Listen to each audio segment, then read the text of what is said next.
You're listening to Sports Connections with David Smale. A lot of people would say that, the expectation was you had to win the Pac-12 tournament to get in the NCAA tournament.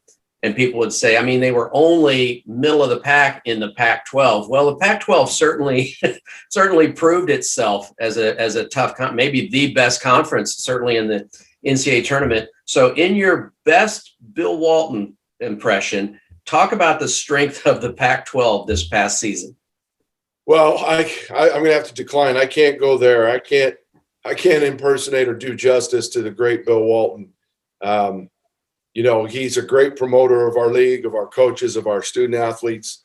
But I think, 2 double-digit seeds from the Pac-12 went to at least the Elite Eight. And obviously, UCLA, who was in a play-in game and an 11 seed, went to the Final Four.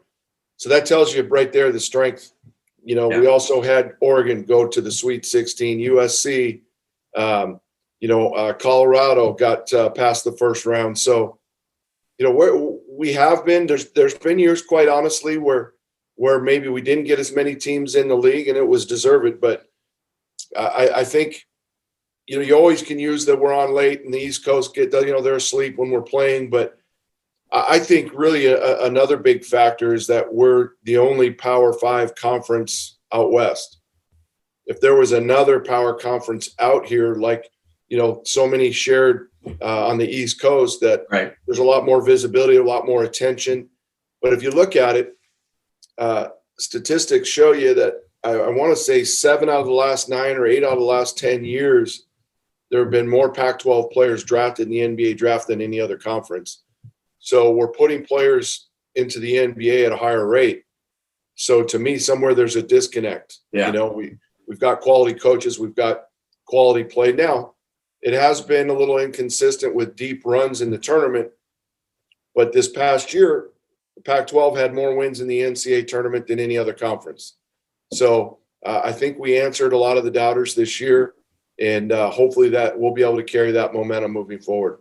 And you talked about the lack of national attention.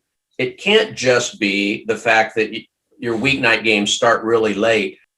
Can you think, and you mentioned the other one, that there's no other Power 5 conference where you can do a crossover game. I'm in Big 12 country, and we can, we play SEC in a regular thing, and the ACC and the Big 10 play each other. That you don't have that. Do you think that's the main reason, or is it the East Coast bias that we all like to talk about that don't live on the East Coast? I think it's a combination of all of that.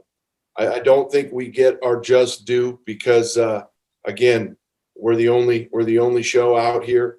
I think if you moved, the Big 12 were out here right next to us, and we were playing each other, the spotlight would be on both. There'd be more credibility, maybe, but I think also this past year we lost some of those big name preseason tournaments, right? Where maybe we could have got a little bit of respect out of those, but we've challenged ourselves as coaches in the league to take on more demanding preseason schedules, to do our best, to really try to improve the reputation of the league. But, we've had a lot of good years.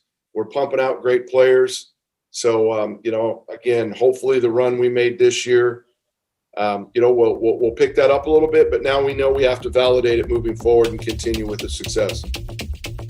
Thanks for listening to Sports Connections with David Smale. Make sure to subscribe, follow, and rate the show from your favorite podcast platform. You can learn more about David Smale and his work by visiting davidsmalebooks.com. Don't forget to join us weekly for new episodes. Until next time.